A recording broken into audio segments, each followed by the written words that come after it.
21 novembre 1989. Cet inexorable corset de fer, c'est désespérant. Il n'y a donc rien à faire avec ce type de matière. Et comment passer à un autre type de matière sans la désintégration de celle-ci? Mais c'est long. Plus que tout, c'est la cruauté de ce système qui me fait tant lutter. Je comprends Spartacus. Je dis non, en lettres capitales, à ce César-là. Ce n'est pas acceptable. C'est toute la vieille évolution qui n'est pas acceptable. Elle a seulement servi à créer des hommes capables de changer leur destin. C'est cela, l'homme, H majuscule. Mais il cherche seulement à améliorer la prison. 22 novembre 1989, après-midi. Le corps comme un bloc de fer. Il s'est passé quelque chose que je ne m'explique pas. Mais c'était de justesse. Tout est critique. On verra. Si cela se confirme, c'est la clé, ou une clé. J'ai vu quelque chose cette nuit, mais il faut voir l'explication entre guillemets physique. Soir, il faut avoir beaucoup de bonne volonté pour ne pas mourir. The Hindu, 22 novembre. Le docteur Bala s'est montré évasif lorsqu'on lui a demandé si l'annonce du Premier ministre hier que le jour d'anniversaire du prophète Mohammed serait déclaré jour férié national ne constituait pas une violation du code de conduite en période électorale. Il a répondu que c'était une question hypothétique puisque la commission ou code de conduite des partis et candidats en période électorale n'avait reçu aucune plainte. 23 novembre 1989. Il se passe des choses que je ne comprends pas bien encore. 24 novembre 1989. Il n'y a aucune clé. On croit comprendre, et la minute d'après, on ne comprend plus rien. La seule clé, c'est bear and endure. Voilà. C'est la guerre du jure. 25 novembre 1989. Toc, toc, toc. Toc, toc, toc. À toi. Pour toi. C'est toi. Toi, c'est le soleil de demain.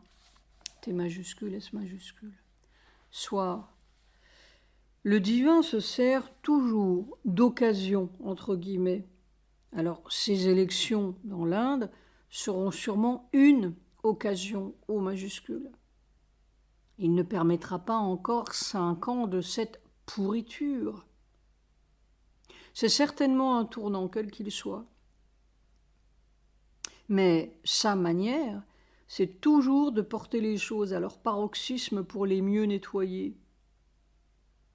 Si on le laisse revenir, ce turban nauséabond, c'est tout à fait pour faire crever l'abcès et pas dans 5 ans.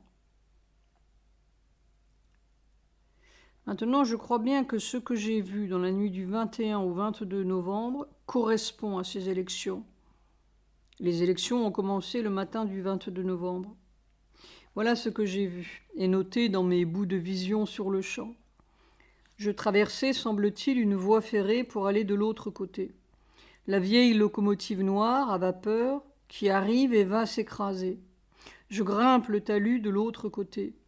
Elle passe, semble-t-il, ou va passer à me raser le dos de justesse, tandis que je grimpe maladroitement sur ce talus.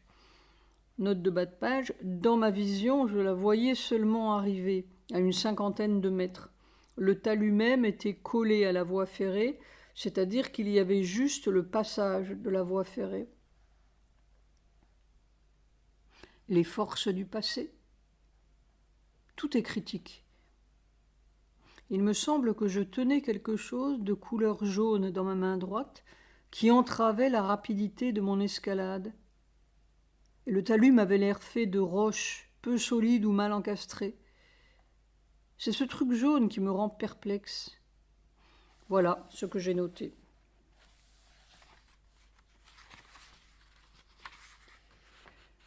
peut-être un symbole de mon travail ou un symbole des forces noires de l'Inde. Tout se tient. 27 novembre 1989. On lutte, on se bat, on passe. Non pas comme des gladiateurs, mais parce qu'on t'aime. La beauté, le large, la vastitude, la simplicité qui coule à jamais. J'entends encore le cri de ma mère après sa mort, de l'autre côté du donjon. C'était un coup large, large, large et un enthousiasme de joie. C'est la prochaine réalité R majuscule de la Terre. Les papes, les savants et les Césars du donjon sont une ignominie. 29 novembre 1989. Chaque jour, ça semble tellement impossible. Le bout, et le lendemain, c'est encore plus impossible. Chaque jour des hommes est une perte pour la terre. C'est triste à dire, mais c'est un fait physique. S'ils avaient la science de leur science, S majuscule, ils pourraient faire 2 et 2 font 4. Mais on dirait qu'ils ne savent même pas faire des additions. Le temps, T majuscule, presse. 30 novembre 1989. Cela prend des proportions telles que je ne peux pas croire que l'on n'approche pas de quelque chose. Décembre, chronologie des événements mondiaux. 2 décembre, Malaisie. Après 41 ans de combat, la guérilla communiste dépose les armes. Espace. Des débris de 100 à 200 kilos provenant d'un satellite américain retombent sur la Terre. 7 décembre, Inde. Vishwanath Pratap Singh a formé un nouveau gouvernement de coalition. Philippines. Après une semaine de combat, les soldats rebelles rentrent dans leur caserne. 11 décembre, CEE. Le Parlement européen lève l'immunité de Jean-Marie Le Pen, qui avait traité le ministre français de la fonction publique de dur à four crématoire. 14 décembre, USA. Le volcan Redout, en Alaska, entre en éruption après 23 ans de sommeil, projetant des cendres à plus de 10 000 mètres d'altitude. URSS, mort à l'âge de 68 ans, d'Andreï Sakharov, père du nucléaire soviétique, prix Nobel de la paix et défenseur des droits de l'homme en URSS. 15 décembre, Vatican. Une lettre aux évêques mettant en garde contre les pratiques de méditation orientale de plus en plus répandues. 17 décembre, Roumanie. Des heurts violents se produisent dans 2 villes de Transylvanie, opposant des manifestants hostiles au régime Ceausescu. 19 décembre, Roumanie. Les manifestations contre le régime Ceausescu s'étendent et sont violemment réprimées. 22 décembre, Sri Lanka. Au moins 170 personnes ont été tuées depuis 15 jours dans une nouvelle vague de violence dans le sud de l'île. Roumanie. Le régime Ceausescu s'effondre sous la pression populaire. Un front de salut de la patrie, dirigé par Corneliu Manescu, ancien ministre des Affaires étrangères, prend le pouvoir. 23 décembre, USA. Le président soviétique Mikhail Gorbatchev est désigné homme de la décennie par le magazine Time, citation, parce qu'il est la force derrière les événements les plus importants des années 80. Roumanie. De violents combats opposent des unités de l'armée à la Securitate, restées fidèles au conductator déchu. Des milliers de personnes trouvent la mort dans les combats. 25 décembre, Roumanie. Nicolae et Elena Ceausescu sont condamnés à mort et exécutés immédiatement. 27 décembre, Australie. Un séisme d'une magnitude 5,5 sur l'échelle de Richter a fait 8 morts et 122 blessés à Newcastle, dans l'est du pays. 28 décembre, Tchécoslovaquie. Alexander Dubček, secrétaire général du Parti communiste pendant le printemps de Prague, est élu à la présidence du Parlement. 29 décembre, Tchécoslovaquie. Le dramaturge et ancien dissident Václav Havel est élu président de la République. 31 décembre, Maroc. La côte chérifienne est menacée d'une gigantesque marée noire. Un tanker iranien a pris feu entre les îles Canaries et la côte marocaine, perdant plus de 70 000 tonnes de brut. 1er décembre 1989. Cette crampe infernale qui se forme et se reforme et se tord et tord mon dos et le déchire. On ne voit pas d'issue. Soir. Encore ce phénomène des masses souples ou fluides, quand le corps n'est plus qu'un bloc de fer prêt à se briser. Mais cela vient tout à fait à la fin, dans les 5 dernières minutes, quand je suis déjà au bout et épuisé. C'est ce qui s'est passé le 22 décembre. Le 22 novembre. La dynastie Nehru est tombée. V.P. Singh est choisi. Que mère lui vienne en aide. Une dure journée. La locomotive noire est peut-être passée. Que cette sordide page de l'histoire de l'Inde soit tournée. Mais la pourriture est partout. Note de bas de page. Sujata voit le petit prince délivré. Le petit prince égale le gouvernement de l'Inde. Et je marche de l'avant vers autre chose, le grand but.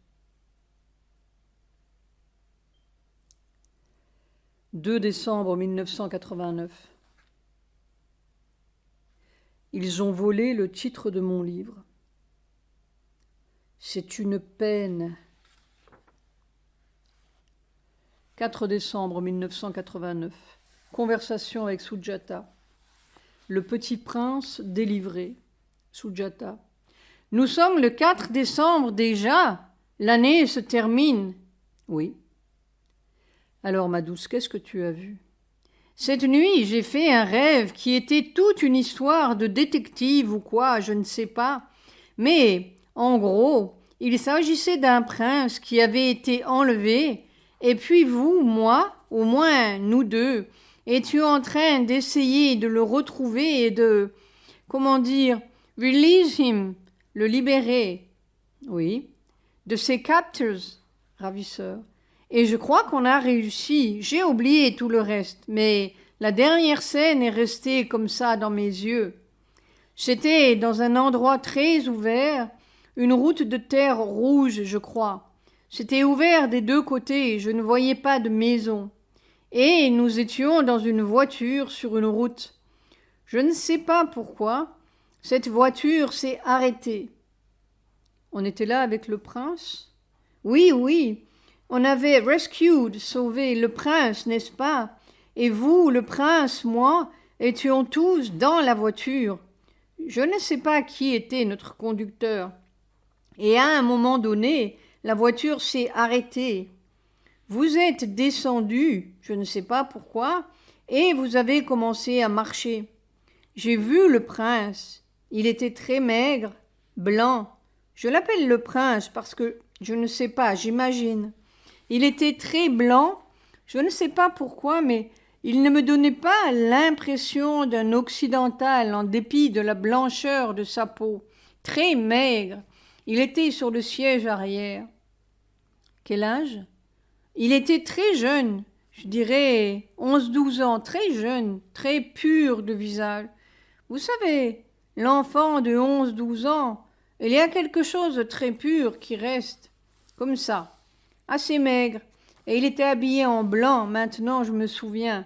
Il était habillé en blanc aussi, une chemise blanche.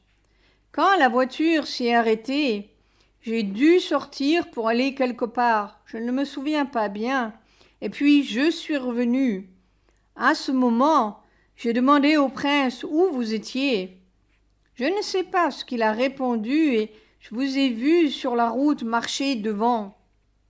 La voiture était restée sur place. Je ne voyais pas le conducteur ni rien, et vous marchiez sur cette route. Et à quelle allure!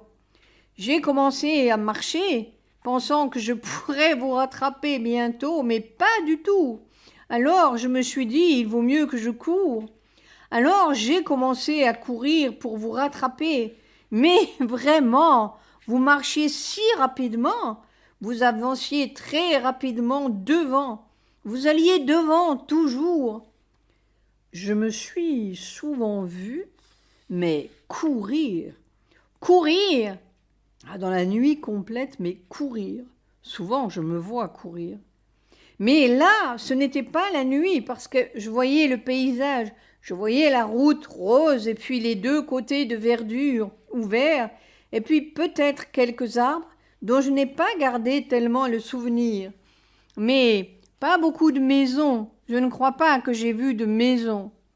Alors voilà, et vous marchiez, et une marche très rapide. Une route rouge. Oui, comme de la terre rouge, quoi. Et ce n'était pas très étroit. C'était suffisamment large pour que 2 camions puissent passer côte à côte, au moins. Mais je ne voyais pas, vous savez, parfois sur ce genre de route il y a des nuages de poussière. Oui. Et il n'y avait rien de tout ça. C'était très tranquille. J'étais seule? Oh, vous étiez seul. Et le garçon, le prince, comme je l'appelais, était seul dans la voiture. Et vous étiez tout seul devant. Pendant les premières années où je faisais ce travail, je voyais très souvent un jeune garçon très blanc. Je te l'ai dit souvent, ça, très blanc de peau, très blanc, blanc. Je te l'ai dit souvent. Je voyais très souvent un jeune garçon comme ça. Comme tu dis, l'âge, n'est-ce pas, c'est 10-11 ans. Très souvent, j'avais affaire à lui et je ne sais pas qui c'était. Si c'était, je ne sais pas. Très souvent, j'ai vu ça dans... Mais depuis des années, je n'ai plus vu ça. Silence. Et moi, quand je vous vois toujours habillé en bleu foncé, vous savez. Oui. Là aussi, j'étais habillée en bleu foncé. Oui, oui. Ça veut dire quelque chose, alors, ma douce, parce que ça, ce sont des visions qui ont un sens. Quand je suis en bleu foncé, c'est celui qui agit, celui que j'appelle l'ouvrier. Je me suis vue de toutes les façons, même en mécanicien, en bleu de chauffe, mais toujours en bleu et agissant, actif. Oui, là, vous marchiez, actif. Mais ce garçon, ce prince, qui sait? Je ne sais pas. Pendant plusieurs années, j'ai vu au début, tout au début, j'avais une impression que c'était comme moi, mais je ne sais pas vraiment, un jeune garçon très blanc. J'étais surtout frappée par sa blancheur. Je ne pourrais pas dire que c'était un blanc occidental, n'est-ce pas? Je ne définirais pas ce blanc comme un blanc occidental, c'est un blanc de pureté. Mais je n'ai jamais vraiment su qui était ce jeune garçon que j'ai vu souvent. Et puis, qui a été pris captif. Oui. Mais moi, je ne sais pas pourquoi. Vous savez, je vous dis un peu. Oui. Comme aujourd'hui, c'est l'anniversaire de François, vous savez. Ah, tu te souviens? Oui. Tout d'un coup, je me suis demandé si ce n'était pas lui que j'ai vu. Oh. Lui veut dire son âme. Il aurait 60 ans aujourd'hui. Je sais. Je me souvenais, j'ai beaucoup pensé à lui ce matin, comme ça, en disant il aurait 60 ans. Oh! J'aurais aimé avoir ce compagnon-là. Oh oui! Avec son intelligence si fine, si raffinée. Son âme. Il avait tous les talents en italique, ce garçon. Tous les talents. Les talents. Dans le mental, je ne connais qu'un être supérieur à lui, c'est Malraux. Alors, c'est te dire que c'est quelqu'un qui était... Mais quoi? Il a tout détruit. Eh bien, c'est ça. Si on ne crée pas, on détruit. On se détruit. Et on se détruit d'une façon d'autant plus fracassante qu'on avait des capacités de création. Pauvre François. Ah oui, c'est son âme. Tu penses que c'est son âme? Je me suis demandé comme ça parce que je me souvenais ce matin quand j'ai pensé à cette histoire. Tu vois, moi qui ne me souviens jamais des dates, je me souvenais que c'était le jour de sa naissance. Ah, il aurait eu 60 ans. Eh bien oui, il aurait eu 60 ans aujourd'hui. Il avait 6 ans de plus que moi, de moins que moi. J'avais 6 ans de plus que lui, rire. Ah, mais je suis un grand garçon de 66 ans, rire. Je n'arrive pas. Je sens mon corps qui est très très usé et en même temps, je ne comprends pas que j'ai 66 ans. Je me sens en fait comme un jeune garçon intérieurement, c'est-à-dire que simplement il y a ce fait que je suis bourré de douleurs et de difficultés, mais intérieurement je me sens comme un jeune garçon. Mais vous savez, quand on vous voit de dos, on... Cette prenne riant, il vaut mieux me voir de dos. Mais non, vraiment, je vous dis, plusieurs fois comme ça, dans vos mouvements, je suis ici et je vous regarde de dos, et c'est vraiment très jeune, très jeune. Il y a un dynamisme qui est intact comme celui que j'avais quand j'étais dans la forêt vierge, aussi intact que ça. Mais un dynamisme qui s'est purifié beaucoup, grâce à Mère et à toi. Mais dans la sensation de mon corps, je suis tout démoli. Alors ce serait François, tu crois? Je ne crois pas, Eh bien, je souhaite que ce soit son âme. Sûrement. Ce n'était pas n'importe qui, François.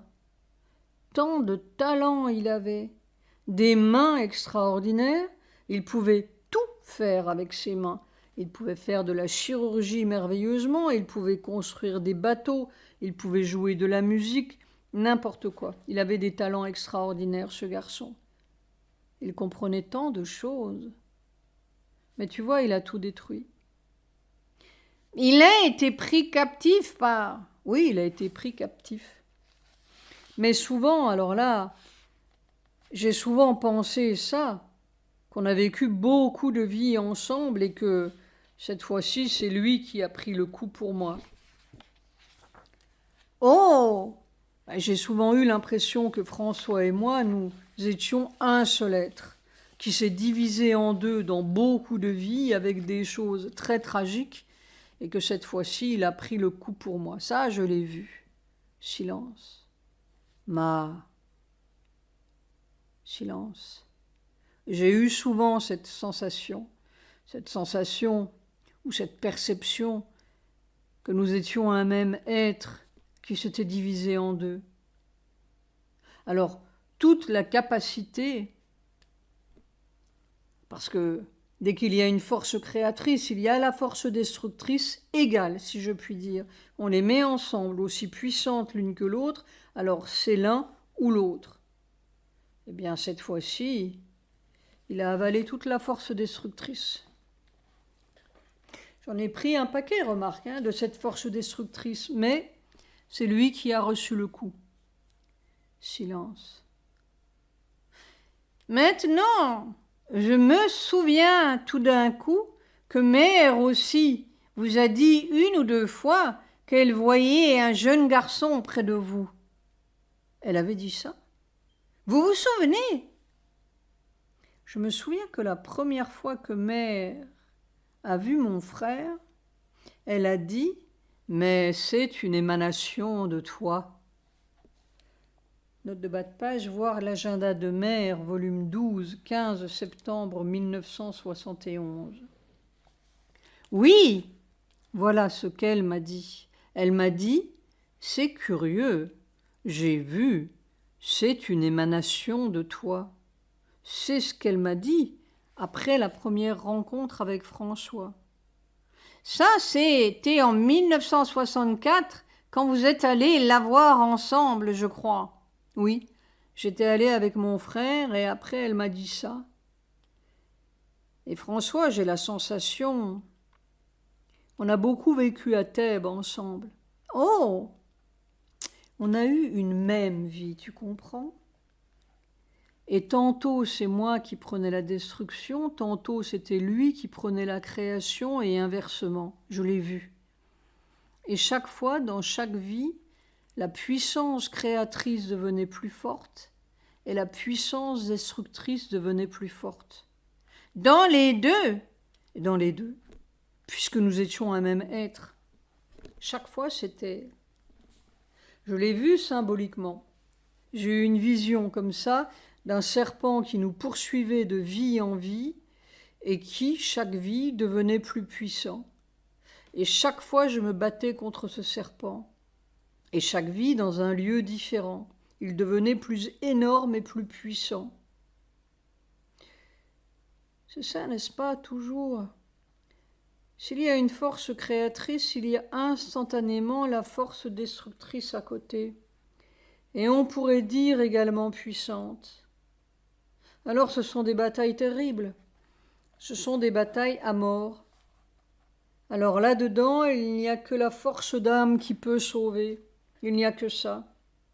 Alors si la force d'âme est oubliée un moment, hop, la force destructrice est plus puissante que tout. Silence. Et cette force destructrice, elle était avec moi dès le lendemain des camps de concentration. Je me disais que j'allais me suicider. Dès que je suis sortie de mon typhus, que j'ai commencé à rouvrir les yeux, j'ai dit je ne resterai pas. Et puis il y a eu Sri Aurobindo et Mère. Mais c'était quand même une bataille, hein? Parce qu'elle n'a jamais cessé d'être avec moi, cette puissance destructrice. Elle n'a jamais cessé de vouloir m'avaler. Cette fois-ci, François a pris le coup. Silence.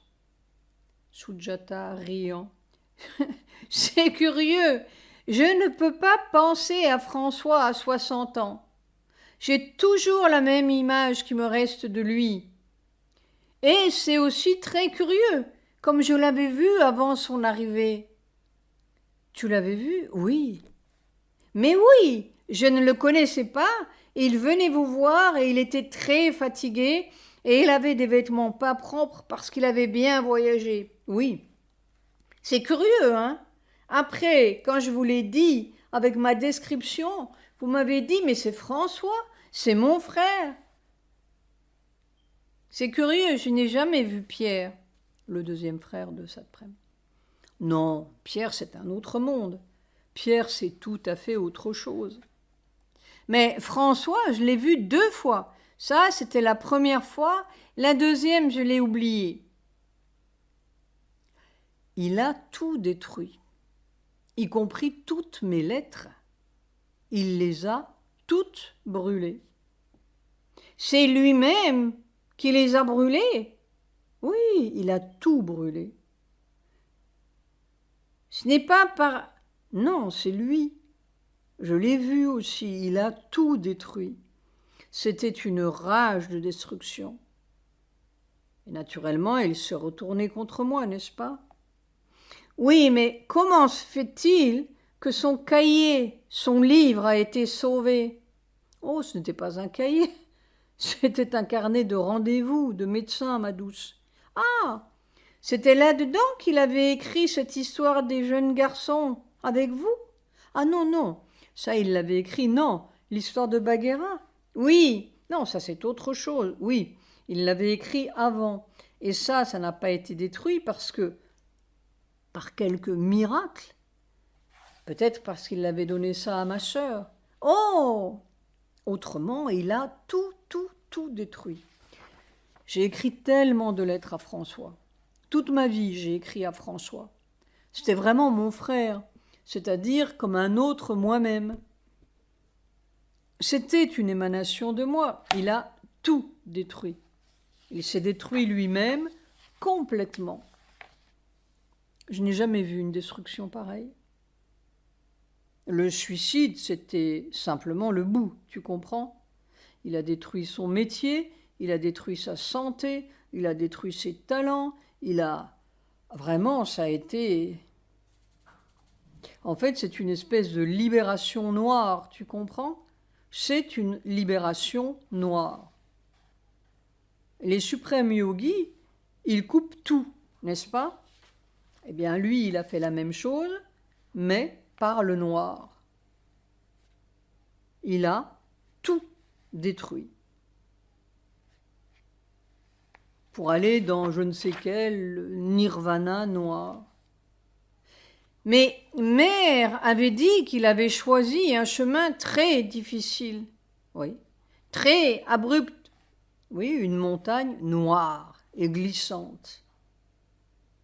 Et ce qui est très curieux, ça m'avait frappé, Mère avait vu donc, c'était Sri Aurobindo qui montrait à François, Sri Aurobindo, pas Mère, c'était Sri Aurobindo qui montrait à François, c'est Mère qui a vu ça et qui me l'a raconté.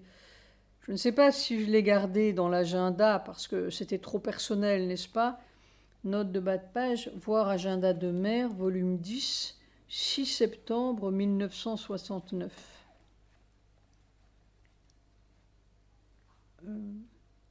Mais Sri Aurobindo, c'est Mère qui voit et qui me racontait, montrait à François une route, une montagne noire et glissante. Et Sri Aurobindo disait à François, au bout, il y a la libération. Alors je me disais toujours, mais pourquoi? D'habitude, on descend plutôt dans un trou noir. Oui, mais là, c'était une montagne noire et glissante, et il escaladait cette montagne noire et glissante. Et Sri Aurobindo lui disait, au bout, il y a la libération. Parce qu'il a tellement tout détruit, n'est-ce pas? De lui-même, de sa famille, de ses enfants, de son métier, de ses talents, de son intelligence, de sa santé. Je n'ai jamais vu une destruction pareille, aussi totale. C'est vraiment comme un yogi qui coupe tout pour s'en aller dans le suprême. Eh bien là, il a tout détruit pour aller dans un trou noir, dans un abîme noir. C'est étonnant. J'ai connu des suicidés, j'en ai approché, mais je n'ai jamais vu ça. Le suicide total. Le suicide total, de tout. Son acte au bout, c'était simplement le bout, tu comprends? Oui, oui. Et on pourrait dire que c'était presque méthodique, la façon dont il a détruit tout. Silence. Pour moi, c'est presque un mystère, n'est-ce pas? Silence. En apparence, c'est un gâchis énorme. Eh bien, en apparence, c'est tous les gâchis qu'on veut, bien sûr. Mais c'est beaucoup plus puissant et mystérieux qu'un gâchis, n'est-ce pas? C'était réellement, je te dis, comme une libération dans le noir, allant jusqu'au bout du noir, jusqu'au bout de l'abîme, et méthodiquement et consciemment, parce que Dieu sait qu'il était conscient, ce garçon. C'est un mystère. C'est vraiment comme l'envers d'une grande création. On ne comprend pas. Mais j'ai seulement une sorte de connaissance que c'est lui qui a pris le coup pour moi, que cette fois-ci, c'est lui qui a avalé toute la puissance destructrice, alors que d'habitude, j'avalais abondamment. C'est étrange. C'est une étrange histoire, celle de François. Silence. Il a tout abandonné, tout quitté, tout détruit, tout. C'était dans tous les détails de sa vie, de ses capacités, de son... Je n'ai jamais vu ça. Oui, je ne devrais pas parler, c'est très... Mais alors, pour en revenir à ce que j'ai vu, on a donc laissé ce garçon dans la voiture et vous et moi sommes partis devant, sur la route. Je ne sais pas, ma douce, ce que tu as vu. Est-ce que c'est François? Est-ce que c'est quelque chose d'autre? Oui, ça! Un symbole ou un être d'autre chose, je n'en ai pas idée. Je t'ai parlé de François parce que c'est toi qui tout d'un coup as dit « Est-ce que ce n'est pas François ?» Je n'y aurais jamais pensé. Alors je t'ai raconté un peu la destruction de François, qui est pour moi une espèce de chose extraordinaire. Silence. C'est presque une création à l'envers, tu comprends? À ce point, c'est presque comme un renversement des choses. C'est presque comme une création à l'envers. Tu comprends ce que je veux dire? Oh, c'est indicible ce que je veux dire. C'est une telle destruction que c'est une création. C'est comme si les choses se renversaient, n'est-ce pas, à ce point? C'est-à-dire, en fait, au lieu d'aller dans le trou noir, il a grimpé, il a escaladé. Probablement, il est allé au fond du trou, il a traversé le trou et il est passé de l'autre côté, tu comprends? Oui, je ne sais pas, je dis les choses comme ça, mais parce que pour moi, c'est un grand mystère, cette histoire de François. Apparemment, on peut tout expliquer avec des raisons idiotes.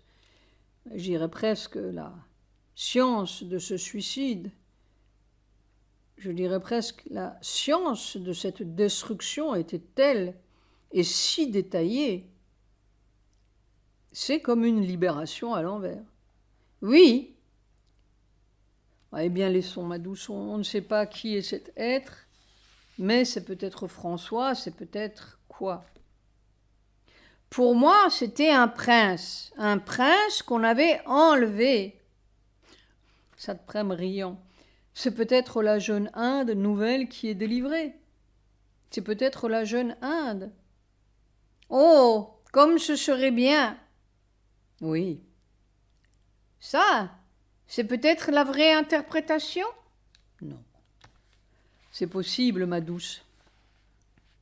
Parce que quand tu m'as parlé de François, il n'était pas du tout dans ma conscience. J'ai écouté ton rêve, comme on dit. Je n'avais pas du tout de pensée de François. Moi, comme c'était son anniversaire, je me suis dit tout d'un coup. Enfin oui, espérons que c'est la jeune Inde qui est délivrée. Mais je ne sais pas, ma douce, je ne sais pas. Dieu le veuille, ou mère le veuille,